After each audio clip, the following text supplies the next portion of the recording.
Next, I'd like to introduce you to Sarah Fisher. She is a canine and equine behavior advisor and educator. She has worked with animals for almost 30 years and is founder of the Animal Centered Education, also known as ACE, ACE. Sarah teaches ACE courses to trainers, groomers, vets, veterinary nurses, physiotherapists, and animal behavior counselors. She gives presentations on a variety of topics at dog training and behavior seminars in the UK and abroad.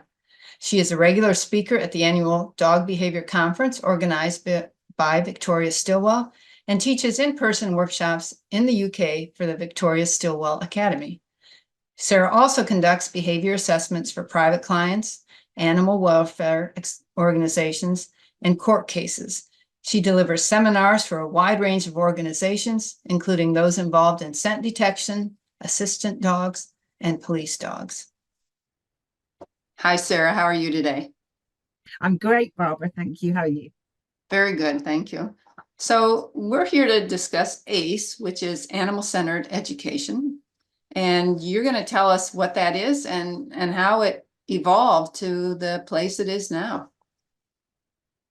Animal-centered education really has evolved over close to 3 decades, actually. And it's an amalgamation of everything I've had the good fortune to learn from what I consider to be the only dog experts that exist, and that's the dogs themselves. Yes. So it really has been developed by dogs for dogs and actually other animals too, because everything can be applied to all animals, from horses down to rabbits and cats and other smaller animals too. Excellent. You haven't worked with any people, have you? Or I have heard of some things that are kind of similar that they are doing with autistic children. Have you encountered anything with people at all? Well, actually, that was one of the things that inspired me to expand the range of sensory experiences that I introduced to the work that I was doing when supporting dogs. I'm very lucky to have very close connections with Battersea, and that's the UK's oldest and probably most famous animal welfare organisation. Mm-hmm. I was invited to share some techniques to help dogs relax in kennels, because obviously some dogs are totally thrown when their world turns upside down and really struggle in that very stressful and very noisy environment. Sure. And some of these dogs couldn't be touched, so it wasn't that we could go and do any calming body work with them. And I started to really look at what could I draw on from my early experiences as a human practitioner with a bit of knowledge about the nervous system and anatomy and physiology. And I thought about introducing textures underfoot just to help give some feedback to the sensory system, the tactile part of the sensory system, without us having to overwhelm the dogs by using our hands. And it was a dog named Oscar that started that element of ACE off. And he was an 18-month-old bull breed in London, just at the start of the troubles that began for bull breeds, because too much bred and people didn't understand how sensitive they are and maybe weren't employing techniques that enabled those very sensitive young juveniles to learn how to navigate a very disruptive human world. For sure. And this particular dog had come to a workshop I was teaching for 2 days for other animal caregivers from other shelters, as well as those at Battersea. And he came into the room. He was the last dog of day 1, which is actually probably a really good thing, because we'd been able to point out lots of observational, postural challenges for some of the other dogs. And in came this young bull breed, and he was really pulling into his collar. And I said to his caregiver, he hadn't been in the shelter long, but he did have a caregiver that he'd known for maybe close to a week, whether it be possible for us to introduce a harness to Oscar to take the pressure off his neck. And his caregiver said yes, he thought that would be appropriate. Went to put the harness on Oscar, and Oscar just completely erupted. That was the final straw for a dog who was already totally overwhelmed by that environment. And I took the lead. Caregiver stepped away, disengaged, went and sat at the far end of the room, and Oscar was just staring at him. And I felt terrible. I felt we'd overwhelmed the dog, even though our best interests, I'm sorry, we're trying to So think of his best interests and our best intentions were to take pressure off his neck. It wasn't an appropriate experience for Oscar. And we finished the session and I said, look, I understand the challenges of young adolescent bull breeds at a time when we're just starting a bull breed crisis here in the UK. I understand that the chances of him finding a home may be really slim because of the mental challenges for him in this shelter environment. But I'd really like to give him a peaceful day tomorrow. So could he do part 2, where we're going to be outside in the paddocks and we could hopefully just reintroduce the caregiver to him, because caregiver also felt terrible. And that's what we did. And I said, we just need some tactile surfaces where we can start giving him a different experience that isn't directly initiated by us, but obviously we will have him on the lead for safety. And that morning, before people arrived, we were getting rubber mats from the footwells of the cars, from people that were working at the shelter, old feed bags. You know, we're talking, you know, over 2 decades ago. We didn't have the resources that now are available for people when they're trying to create a more enriching and sensory filled environment for dogs. And we had some pallets. So I said, let's help him sort of change his posture by stepping up and over something. We covered them with dog blankets so there wasn't any risk of his foot going down between the pieces of wood or getting splinters in his paws, obviously. And we just kind of created a sensory path. Brought him out for day 2, and I had one lead on his collar, and we had another lead on his collar so that we could help him stay in balance and obviously help each other not invade Oscar's space, and give him information from both sides as well, so we could support him through our sensory path. And I asked the original caregiver whether he would like to be the one to take the second lead, and he said yes. He really wanted to reconnect with him. He felt terrible. We all felt terrible. It's absolutely our responsibility that we'd missed how stressed this dog really was. And an amazing thing happened. We just moved, and I said, we're just going to go with Oscar. We're not going to try and initiate any particular direction. We're just going to let him explore. And he started to walk over the different mats, different blankets, started using his nose, stepped up and over the platforms we created from the pallets. And as his posture changed, Barbara, and I still get emotional about this, you know, 27 years on, he suddenly looked at his caregiver and he wagged his tail because he suddenly recognized him again. And that was a really valuable lesson, that the dog had been so stressed, hadn't been able to recognize a person who may initially have made him feel safe and someone who was certainly familiar to him on some level. He had just displayed reactive, reflexive behaviors because he was so overwhelmed. He started to relax. We had an amazing experience with him. It was really emotional, not just for me and his caregiver, but for everyone else watching. And I said, you know, that makes me feel that at least we've shown his nervous system a more rewarding experience than the one we finished with the day before. And you know, that dog has shaped so much of Ace just from that one experience. And a few months later, I was back in the shelter and I saw the then head of behavior, and I said, you know, dare I ask what happened to Oscar? Because I appreciate how difficult it is to find homes in the right time frame. We cannot save every dog. And that's, you know, one of the really distressing aspects of what can be a very rewarding environment to work in. And she said, oh, look out of my office, and just look down to the left. And there, sitting, watching dogs coming down from the kennels to the paddocks and dogs returning from the paddocks going back to their kennels, was Oscar and his caregiver. And they were just sitting together. And the caregiver was quietly stroking Oscar's chest. And he went on to be successfully rehomed and lived a very full life. I think he passed when he was about 15 on a farm somewhere down in the West Country in England. And that was an extraordinary experience for me. So I started to include more things like that when supporting dogs who didn't need to learn new skills, because they were learning about the environment. Mm. And we didn't want to add too many layers too quickly. Right. Because it's not possible for them to process when their nervous system is busy processing all that information from that novel environment in terms of sensory stimuli. I also fostered lots of animals over the years, including some youngsters from Battersea. And those dogs had certainly struggled in kennels. They were young, they were adolescent, all around the 5-month mark. As you know, a very difficult time for dogs because it can be a very painful time. It's a very sensitive time. And if the dog's really struggling through adolescence, there's a high chance the caregivers are going to struggle too, unless they have access to a lot of support or a lot of knowledge. And the advice was train more, teach more valuable life skills. Yeah. And I was thinking, and I kind of did fall into that trap with one of them, Cookie Dough Dynamo, who ended up staying with me and was one of my greatest canine tutors of all time.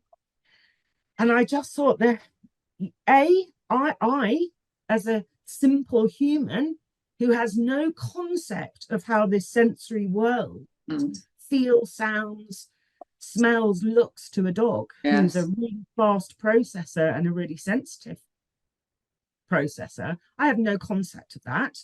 And I also am not as smart as this dog.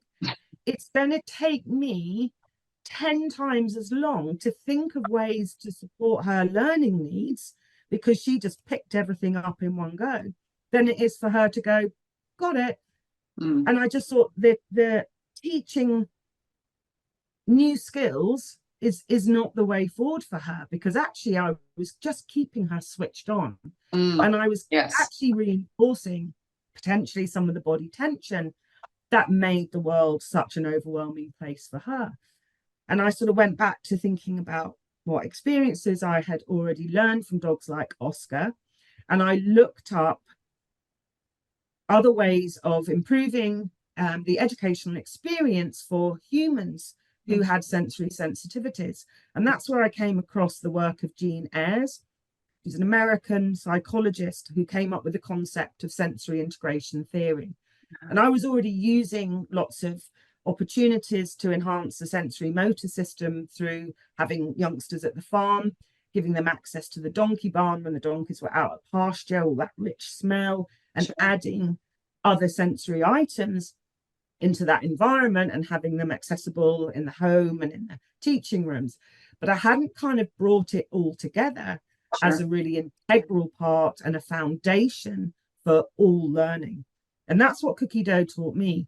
She was the dog that inspired the ball pool that everyone uses. I'm not saying I'm the only one that came up with that by any means, but I wrote about it in 2008, I think, because that gave her the opportunity to have control over movement and noise, because they were plastic balls, search treats, meet her terrier need to dig, because it saved the lawn and stopped me tripping in the holes, because I'm not as observant as she was either. And the outcomes were unbelievable. She used to attach herself to my leggings, my sleeves, my collar. She could jump really high. And I realized that I hadn't helped her find her own center, hence the name Animal Centered Education. I hadn't helped sort of balance her internal environment, and therefore the external environment was continually disruptive for her. But through exposure to all this amazing sensory learning that she was in control of and could engage with in her own way, she just started to be able to relax. She started to lie down in the sun and sunbathe on her own. Whereas I had to make sure I set up very specific rest times for her, because she was the type of dog that just could never switch off. Also, for me, I was intrigued by how tight her skin was. And that's something that I've seen in litters of puppies, that puppies that are the earliest ones to move or move more actively, because there's movement all the time, those early spontaneous movements are strengthening the sensory motor system. And you see that when puppies are dreaming in particular, that it's playing a role, that spontaneous movement. And I've seen this with puppies that wanted to explore further afield from an early age, but also that the puppies that were more vocal. from an earlier age, that their skin was tight. So that was another really powerful learning experience for me. So the whole shift for me was giving dogs a range of sensory experiences without overwhelming, and actually making sure enrichment engagements were enriching on a physical level too. Because I initially had lots of things on the floor, but recognized that for client dogs that were visiting, they couldn't access them. And their caregivers would say, oh, my dog doesn't enjoy the early versions of foraging before snuffle mats were a thing. But when we raised them up on little platforms I had, or low chairs that I had, depending on the size of the dog, and set those out in the teaching rooms, the dogs actually did engage with them, much to the amazement of their caregivers. And that was really valuable. And another amazing thing that happened as a result of being able to create these sensory stations, as we now call them, don't know why I did that, but we didn't call them stations then. Yeah. Was the dogs relaxed so quickly because they were able to engage all their senses in a novel environment. They were able to process that novel environment in their own way. It gave me the opportunity to observe their posture, because there was a direct correlation with posture and movement and behavior. But the caregivers also relaxed because their dogs were relaxed. And people shared more early on in the first consultations the real reasons that they'd come to seek support. Whereas before, people would tend to say, oh, well, you know, my dog pulls on the lead, or maybe my dog gets a bit fixated looking for wildlife. And actually, towards the end, they would say, and actually, my dog's bitten family member, or has growled at me, and will everything that you're helping us overcome help with these challenges as well.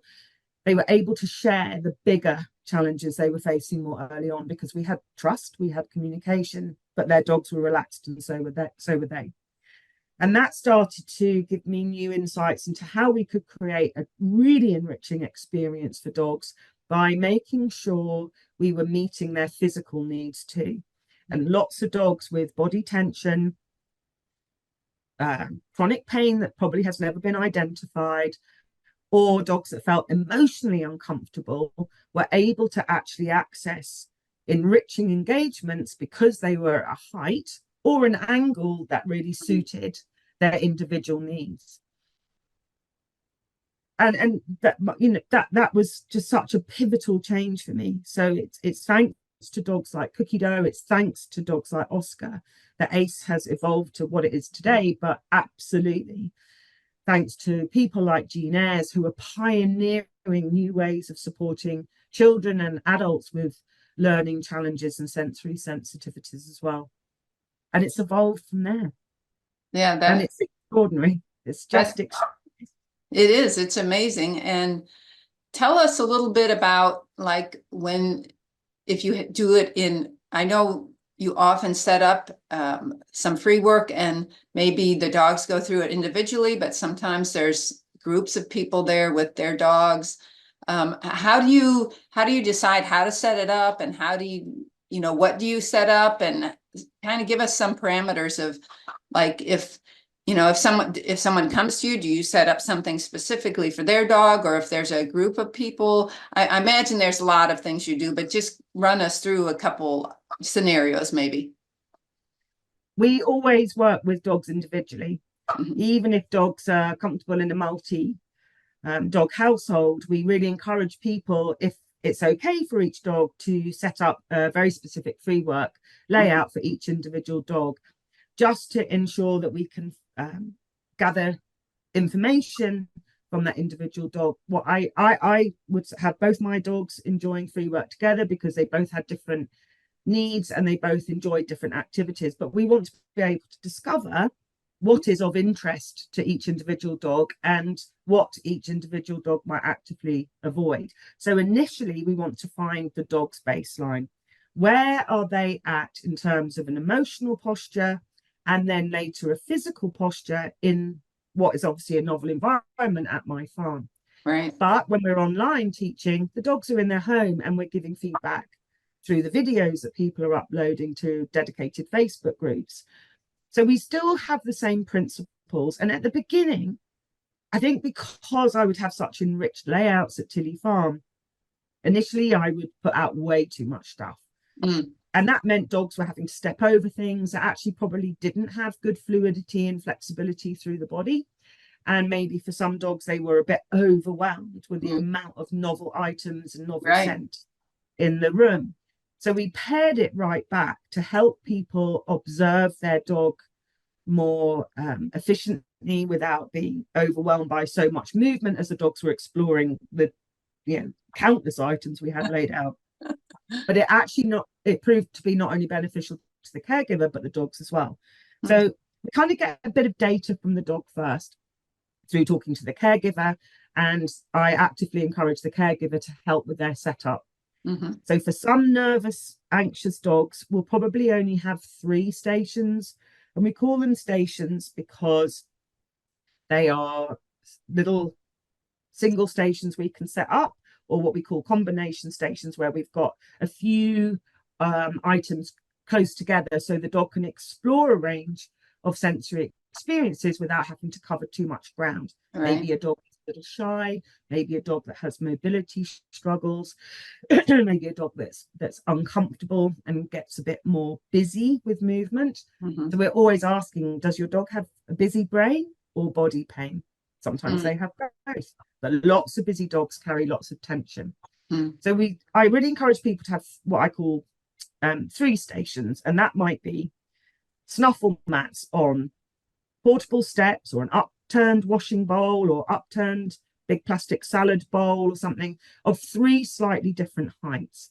And I encourage people to put the same topper on each station base, because we start to be able to recognize what height is more beneficial for the dog, because that's more likely to be the one they'll keep going back to as they start to be able to access what I call a leg at each corner, and start to find as best physical balance as is possible in those early stages. If we have 3 different stations with 3 different toppers and maybe different treats or different licking experiences, we can't know what station height is preferable. It could be that the dog keeps returning to a particular station because they have a preference for foraging or a preference for licking, for example. If the dog's adolescent and has more need to be more curious and move more, I might put 4 or 5 stations out, but we tend not to do more than 5.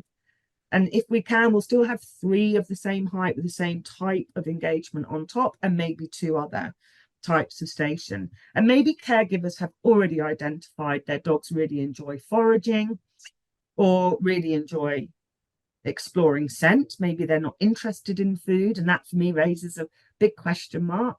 Or maybe their dog prefers to lick. And we just stand back and let the dog explore if possible.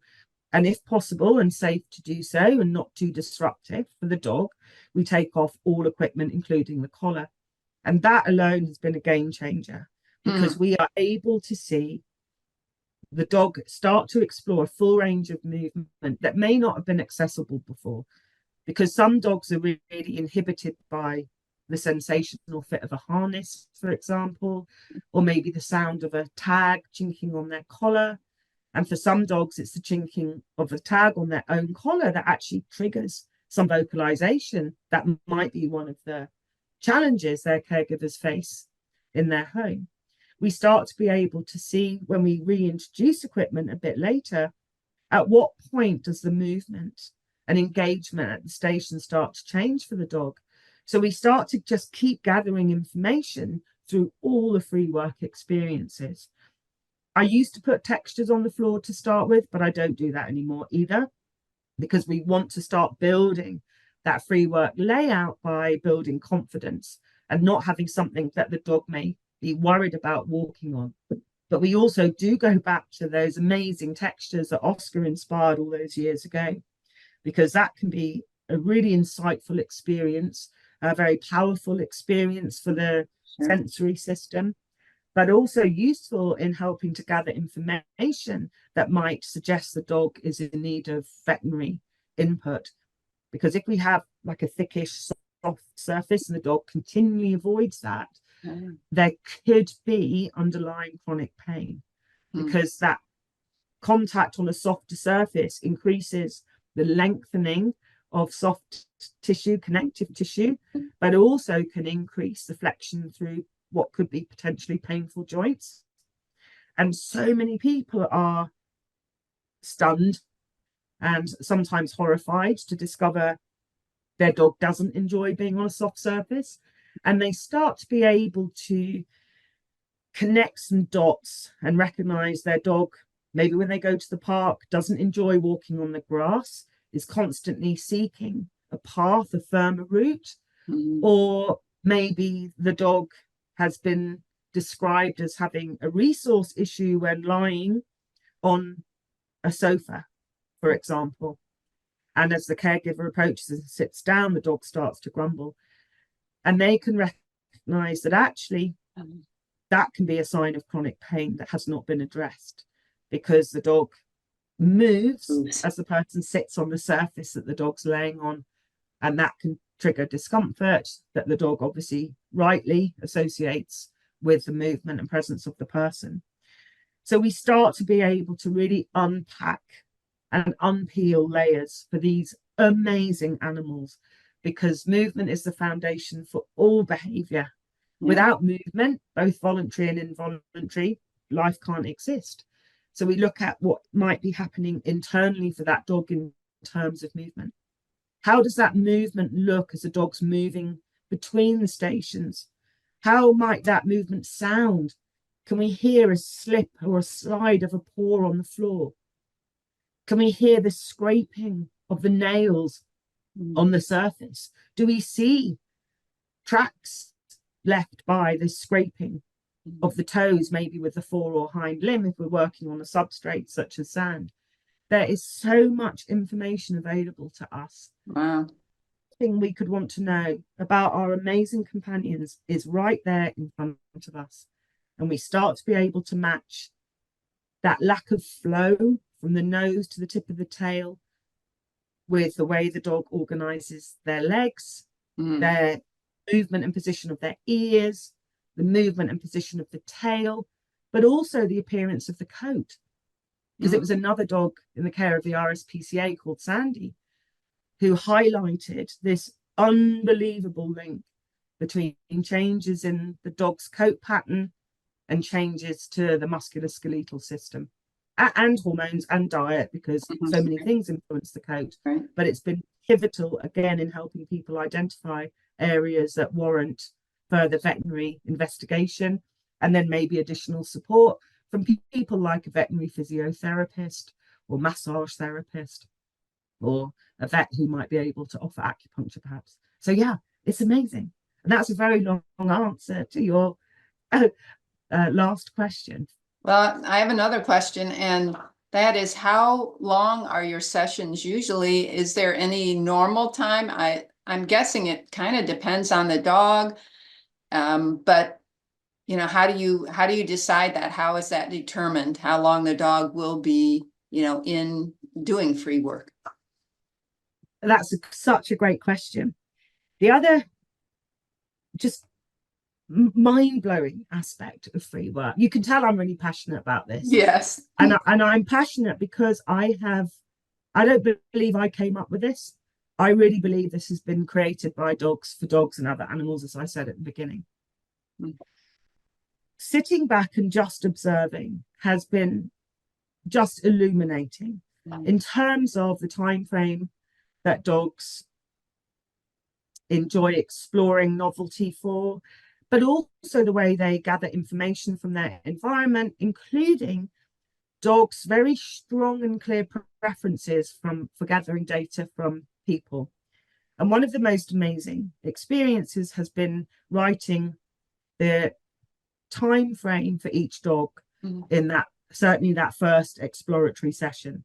And the majority of dogs will explore for between 15 to 20 minutes.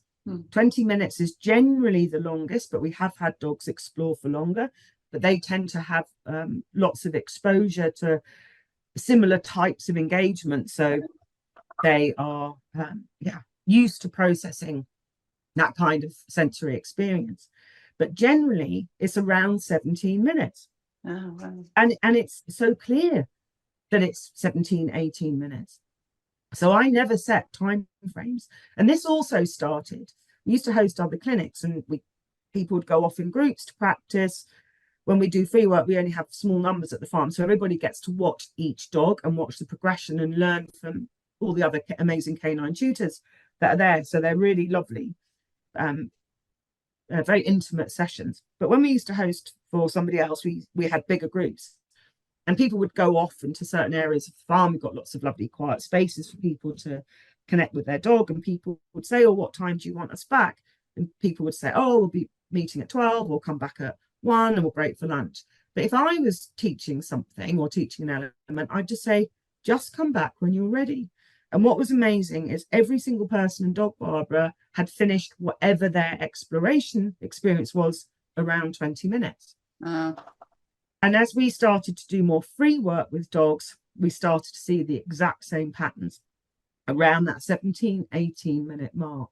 And that made me really think about how many other teaching experiences go on for too long, how it fits so well for dogs in rescue, because you don't have much time with individual dogs, but every dog can explore free work for 17 to 20 minutes. When I then started to share this with caregivers and say, I'm not talking about fitting work for your dog or long exploratory hikes together in new environments, because that's what you enjoy doing with your dog. I'm talking about supporting sensitive dogs, or if you're just going out for maybe a shorter exploratory nighttime walk, how long does your dog like to be out for? And people started to say, actually, I think it's probably about 20 minutes. So people were subconsciously aware that their dogs actually enjoy 20 minutes and probably no more. And then I started to look online with sort of a little bit of feedback in terms of neuroscience. And most TED Talks are 18 minutes. And also I came across somebody talking about a study where people who were in the early stages of some cognitive decline were encouraged to sit for 17 minutes and to pay attention to their heart rate, to their breathing, and also to pay attention to what they could feel, maybe the clothes on their arms, or maybe their hands on the arms of their chair, or maybe contact with the table in front of them. And just one 17-minute experience of really paying attention to their interoceptive system and that tactile system, the feedback from that tactile system, was enough to bring significant change. Wow. Now, the study didn't know why it was happening, but they knew it was happening. And I think, moreover, they only needed to have one experience to elicit this profound change in the nervous system. And yeah, like I say, it's really made me question, when we're doing other engagements with dogs, are we asking for way too much engagement? The nervous system, maybe it has a capacity for 17, 18 minutes of novel information, and then the dogs need to rest, have a break, maybe sleep, maybe go for a meander, maybe have a run-off lead in a paddock at the farm or something. It's really quite extraordinary, and that is consistent. If a dog maybe only explores for 5 minutes, then we're looking at emotional discomfort or physical discomfort. So we also look at the panting. When does the dog start to pant? What else are we seeing? Are we seeing a loss of fluid movement, wobbling as the dog's trying to organize their body and stand at one of the stations? Does the dog then pick up a chew and lie down after a few minutes? What might be interrupting that process for the dogs, and how can we shape our experiences and that learning experience?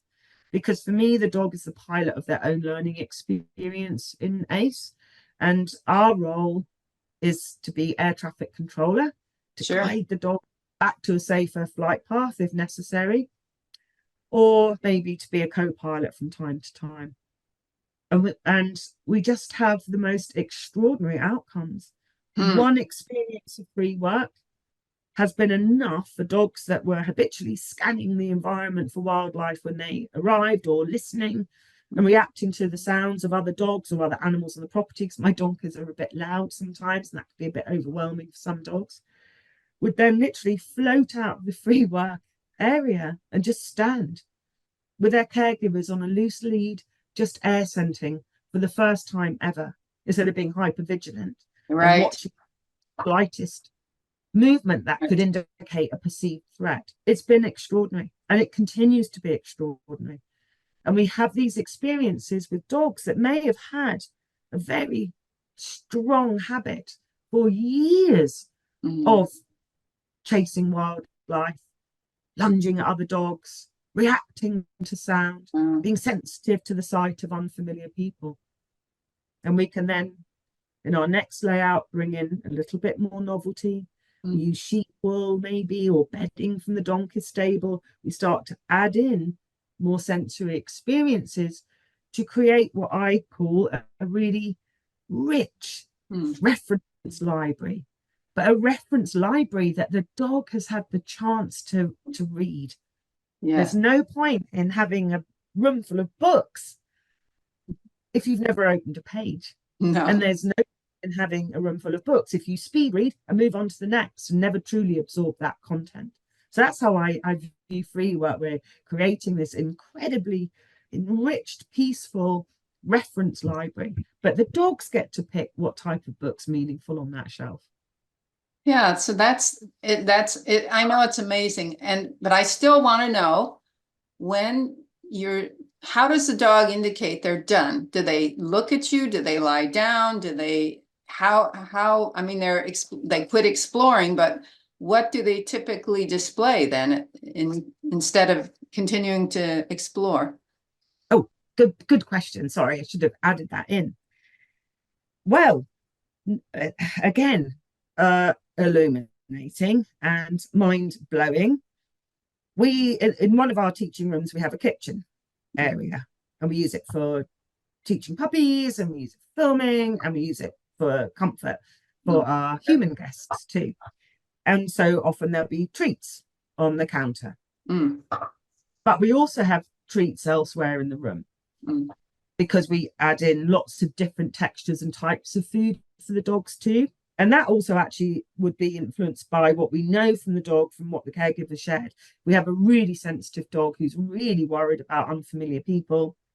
We're not in the teaching room, we're out in the indoor arena where we've got more space, but we don't put out any of the free work, and we certainly don't put out any food, because sensitive dogs will not eat food that's got the scent of an unfamiliar person on them at first, and may be hesitant to engage with the station that has the scent from that unfamiliar person on as well. So we ask people to bring familiar items from home. They do the layout, or they take the clean items we have, they lay it out, and they add the treats. So there's plenty of food around. And what's been amazing, and that's thanks to Henry, my companion, who is so similar to Cookie Dough. He joined me at 5 months because he also was overwhelmed by everything in the world around him. His young caregivers were totally out of their depth and exhausted. So he came to me on holiday, and he ended up coming back and staying. What he showed me was the value of teaching new skills in the framework of free work. And again, that made me question whether we ask for too much duration, too many repetitions, even if we're only asking for 3 repetitions of something, like maybe a hand target, or maybe when the dog starts to offer a sit, putting that on a cue.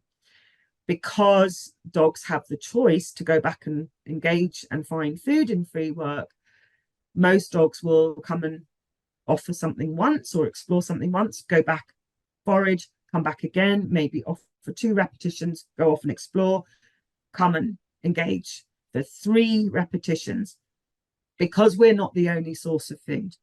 So that was a big one for me. Hang on, are these dogs engaging, becoming more aroused? Are we increasing body tension because the duration is too long for the nervous system for this individual dog? But when they've got the choice to engage, disengage, we actually see an acceleration in learning, because obviously they can pace that learning experience to suit their needs. So there's always little bits of food around. We don't always put stuff on the floor if we're out in the indoor arena because of the sand. But if we're in the teaching room, we also scatter food on the floor. So the dog doesn't have to engage with the station in order to access the treats on offer. But what was happening as dogs were kind of done, you could see they would start to default maybe to breed specific behaviors. So some dogs would start to circle some of the stations, and maybe that was part of their DNA, or they'd get quicker in their movement, or they would go to the kitchen area and start counter surfing. And people would say, oh, my dog's just counter surfing because my dog's just counter surfing. And I said, no, I've started to recognize this. The dog knew there were treats there. The dog can pick up the scent of the treats without having to be near that counter. Sure. The dog has access to food in free work. There's other treats elsewhere on the shelves, on maybe the table next to me. They're not seeking those treats. It became clear that counter surfing, a default behavior that may have been very well practiced in the home environment, was signaling the dog's need to switch off and go back to something familiar that required no thought. And that's where habits are amazing. They free up space in the brain to process new experiences, but also to probably really fully embed those new experiences. So defaulting to well-practiced behavior is one of the clear finish clues. Also picking up a big crunchy chew and going and lying down, that can be a really clear finish clue for lots of dogs. And many caregivers are amazed that even though those chewing opportunities are available in their first layout, their dogs didn't just go and grab it and lie down and eat. People are like, they always do that at home. Yeah. But did you offer other things at home? Or was that, again, the only decompressor available to your dog? It's amazing. Water, we always put in the free work setup because every being needs to drink when they're learning. And we put raised water bowls into, and we put them away from walls, Barbara. Because again, we tend to put water bowls against the wall for our convenience. Yes. But for a dog that may be in an unfamiliar environment, they might not want to go and drink with their head facing the wall and their hindquarters exposed to that novel environment, including people. And I liken that to maybe we have to go to a networking event and maybe we don't know anyone there, and maybe it's slightly out of our comfort zone. You don't go to the buffet and pick up maybe a glass of wine or a glass of water or a juice and go and stand and look at the wall. You take your drink and you align yourself with your back against the wall so you've got clear view of the room. So we do that for dogs. And sometimes that big drink, that's the finish clue. Wow. And then other dogs might start staring at the treat pouch and saying, oh, I'm going to default to twists or nose targets or whatever may have been heavily reinforced in their education. And people would say, oh, do you want to work? And I'd say, actually, that's a sign your dog needs to go and relax by leaving the environment and processing all those amazing experiences. And that has also been valuable because people have recognized that far from their dog wanting more input in other contexts, the dogs were actually signaling they needed to leave to process whatever new experiences they might have been enjoying. It's not that they're not enjoying it. It's just at that point, the capacity to process that experience has been reached, and they need to now download that information and fully process that experience through a deep rest or deep sleep phase, because that's where true learning occurs. Well, and there's so much, and there's so much I've learned from dogs. We have this amazing dog called Jonty who's come through adolescence and is now this amazing adult, big Rhodesian Ridgeback. And when he would be overwhelmed in a situation which would take a few seconds, because he was very like Henry and Cookie Dough, he would jump and mount and hump his caregiver or pick something up and become really quite aroused by something soft if that was in the environment. And through free work and just building the layers slowly, his finish clue now is just quietly exploring. A very enriched layout now. We had to start with just 3 stools. He couldn't cope with anything soft. Wow. And he'd never eaten away from an unfamiliar environment before he experienced free work either. So even that first session, simple, only a few seconds really, was amazing and a game changer, and started to open up his world. I've got this amazing video of him coming in, and it's the final session, because that's the other thing. Most dogs enjoy 3 sessions, 1 in the morning, 1 in the afternoon, 1 the following morning, and that's it. The power of 3. 4th session can be just a last little visit, make sure they haven't missed out. But very rarely is it a full session for session 4. And in one of his final 4th sessions, he just came in, he just meandered around a bit, and he's off lead now. Excuse me. And his harness is on the side. And we also recognise, do they move to the door? Obviously, that can be quite obvious. Sure. Some dogs. And he went through the whole sequence, and we got it all on film of just, just starting to become less thoughtful in his exploration and more just kind of going through the motions, because clearly we weren't picking up the clues. And then he walked over to the kitchen area and could counter surf really easily because he's huge. Yeah. And then he walked to the water bowl and took that big drink. And we still didn't do anything because we're like, is he just genuinely interested? Does he just need a drink? Because he hasn't really been in here for very long. Session 4. And then love him, because the humans are woefully inadequate at times. He then walked over, touched his harness with his nose, and then walked to the door and just stood and looked at his caregiver. He made it so clear. And this was a dog that would literally go into panic and say, I need to get out now. Just this amazing communication, this depth of conversation. And even when we were clearly like, can't hear you, sorry, he was still just like, okay, I'll just help you understand what it is I'm trying to say. So once you start recognizing these finished clues, most of them are really subtle, but once you start seeing them, you don't miss them ever again in any other context. So another just, dogs are amazing. Dogs are unbelievable. And I cannot believe how much I've been able to see through just taking the time to stand back and watch them. I'm so grateful to them all, because every dog teaches me something new. Yeah, that what I wanted to say is, you're talking about this great communication, but it sounds like it's really important to educate the guardians, because we are woefully, lacking in observation skills and processing that and figuring out, like you were saying, what this means. So it sounds like a big part of this is educating the people. Absolutely. And also helping people kind of reframe their thinking, because some people will say, oh, this is my dog, and my dog can become really aroused around food. So do I put food out to start with? And I'll say, well, we can put food out to start with, or maybe we just do scent. It doesn't matter. It's all a learning experience. We can't know what's meaningful for a dog in a free work setup until we start exploring what we're seeing as the dog's exploring their environment. But in my experience, dogs are very rarely aroused around food. They tend more to be aroused around food plus person. And sure enough, these dogs come in and I would expect them to be enthusiastic or maybe a little bit hesitant if they're a little bit shyer. Yes. And then they start to settle.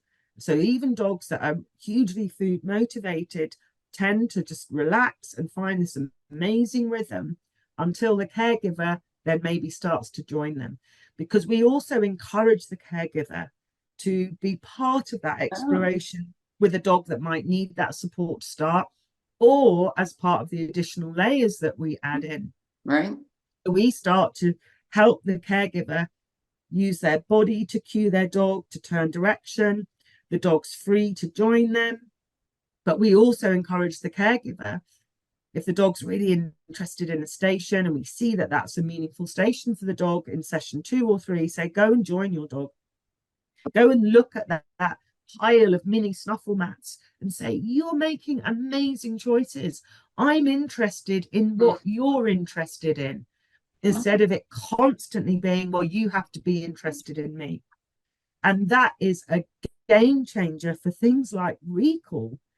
Because some people will come and say, I don't have any recall with my dog. It's really nice that I can have this freedom of experience together in a safe environment. And I say, well, this is about deepening our understanding and recognizing our habits and the way we interact with our companions and the impact that has on their nervous system. You may discover that recall becomes easier without actually having to practice recall. And sure enough, we had this amazing sight hound caregiver, very experienced canine educator, and she said, I cannot recall my dog. And I said, well, sometimes we poison it really early on by pairing it with, yay, well done, you came back. But the dog's got tight skin, body tension, and body contact really aversive to them. Or we didn't give them the opportunity to come back and then whoop, just dip off again. Yeah. And that's another thing that we've seen in free work. When we say, okay, it's clear you're done. It's clear you would like to leave the environment and just go and rest or go and play. We also have toys in free work, so they can decompress with a toy in free work. Another really important part of the setup for us and for the animals. Sometimes when that harness gets picked up, the dog goes, oh, hang on a minute, and goes back and explores the free work. And people say, oh, they don't really want to leave. And I say, no, this is another really strong pattern that I've seen, and one that we can take into other aspects of the dog's life. And I liken it to me when I'm feeding the donkeys and our Shetland pony at home here. My Shetland pony can open the feed room door and he can get into the feed room and he can open the bucket and he can eat the mash that he has that actually has to be soaked. And if he actually ate it dry, it would swell in his stomach and it would kill him. So it's really important that I do this. Have I shut and locked the feed room door? And whatever sequence I go through, Barbara, I know I've locked it. As I walk away, I just say to myself, I have to check one more time. And because it would be catastrophic if I didn't. Yes. And I know habits, sometimes we don't remember actually doing an action. So I liken it to that. And it's different. If we just pop into the garden or our yard, we don't check everything in the kitchen. But if we're actually leaving our environment, we might run several different checks about windows. Did I switch beans off? Is the door fully locked? Did I shut that internal door? Because that's important for safeguarding animals or whatever. We have a very different sequence when we're about to leave something. And we see this with the dogs too. So I wonder with people whether, as the dog came in and then was like, oh, hang on, whether people then thought, oh, I'm not going to give you a treat because you didn't come right to me. And then other people may have said, oh, your dog's dominant and is testing you, and all the stuff that people share that maybe don't have enough knowledge to be out there educating dogs in a rewarding way. So there could be lots of reasons why that recall has broken down or was never strengthened. And so we just stripped everything back with the sight hand, took everything off, with this amazing session.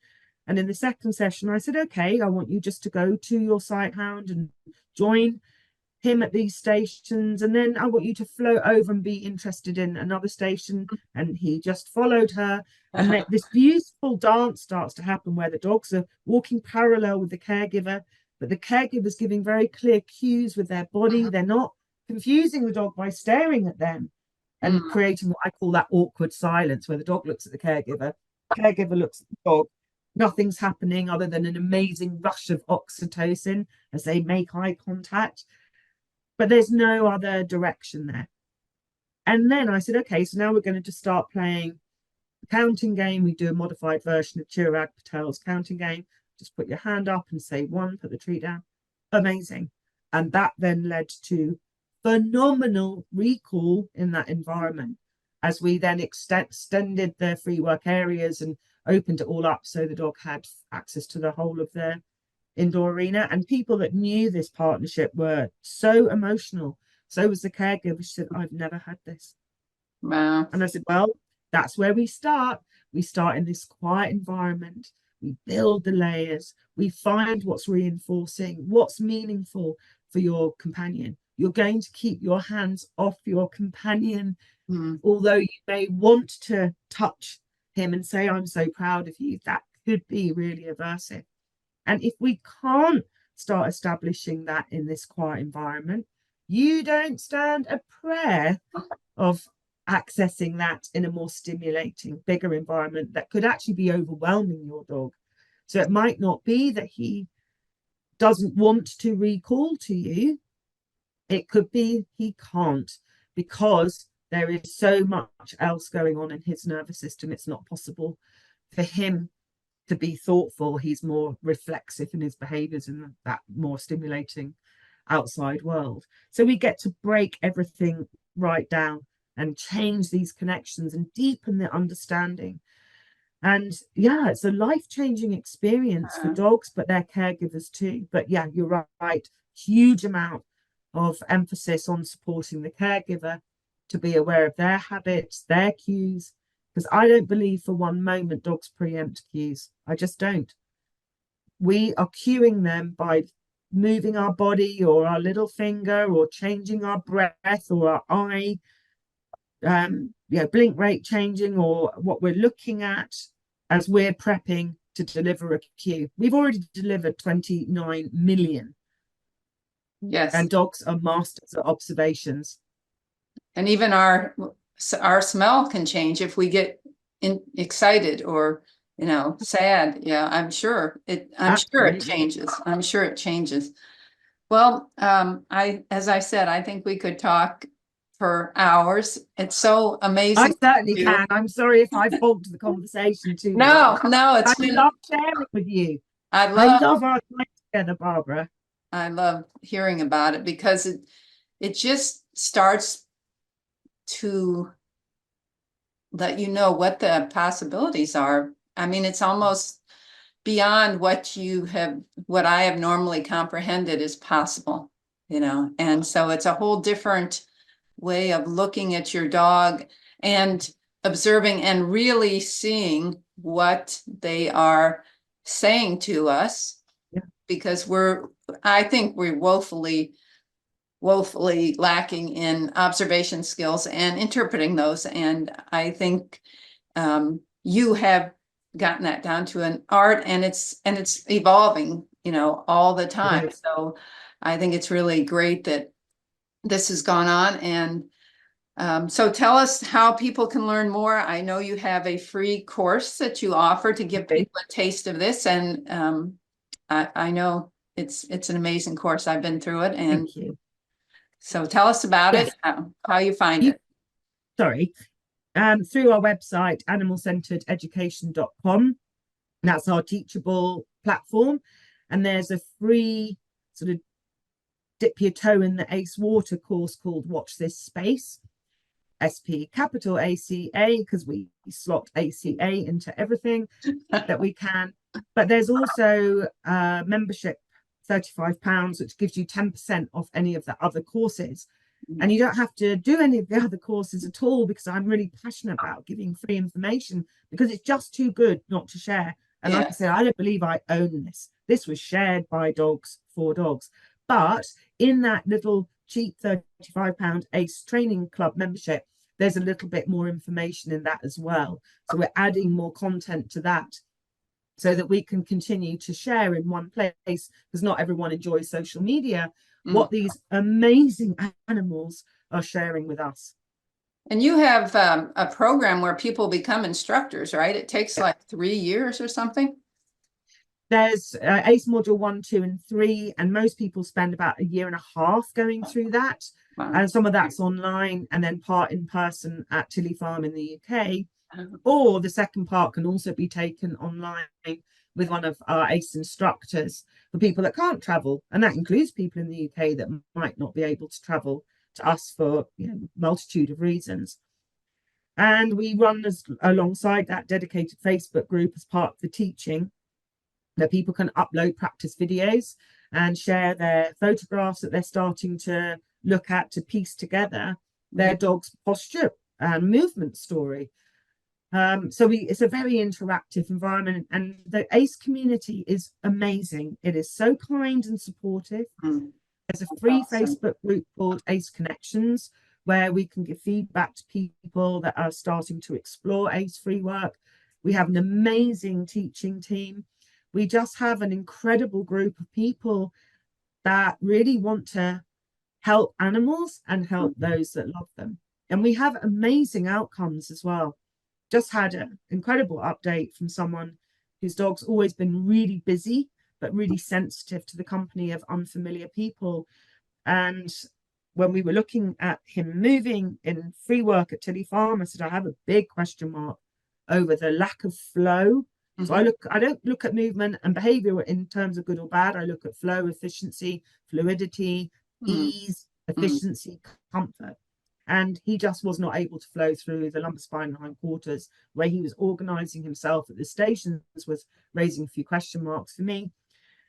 And she's been on an amazing detective trail with him.